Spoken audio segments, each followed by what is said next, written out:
Hello guys, welcome to my টাইলধাম channel. কেমন আছেন? আশা করি সবাই ভালো আছে। ছোটোদেরকে আশীর্বাদ দিয়ে ও বড়োদের আশীর্বাদ নিয়ে ভিডিওটা শুরু করছি।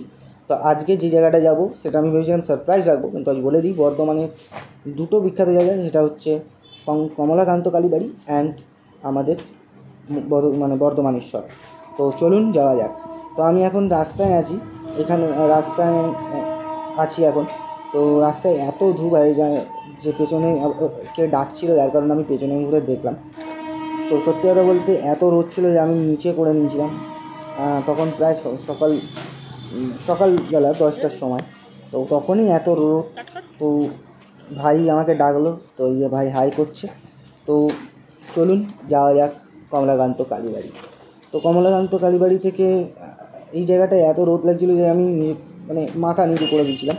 তো আমরা এখান থেকে টোটোতে উঠে পড়লাম। তো এখান থেকে আপনার টোটো আমি ডাইরেক্ট ভাড়া করে নিয়েছিলাম। টোটো থেকে কমলাকান্ত কালীবাড়ি আর বর্ধমানেশ্বর এই দুটো জায়গায় ভাড়া নিয়ে গেলাম। আপনারা স্টেশন থেকে নেমেই আপনারা যেতে পারেন কমলাকান্ত কালীবাড়ি, 101টা শিব মন্দির, 101টা শিব মন্দির, সর্বমঙ্গলা বাড়ি, তারপর হচ্ছে আমাদের ওঙ্কারেশ্বর কালীবাড়ি। আপনারা কিন্তু যেতে পারেন। তো কত ভাড়া সেটা আমি বলে দেবো লাস্টের ভিডিওতে। তো এই হচ্ছে আমাদের কার্জন গেট।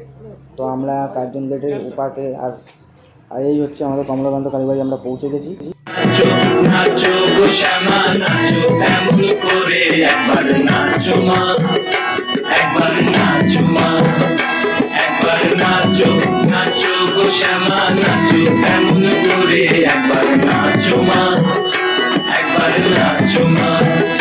তুমি যেমন করে নেচেছিলে মা যশোদার ঘরে, তুমি যেমন করে নেচেছিলে মা যশোদার ঘরে।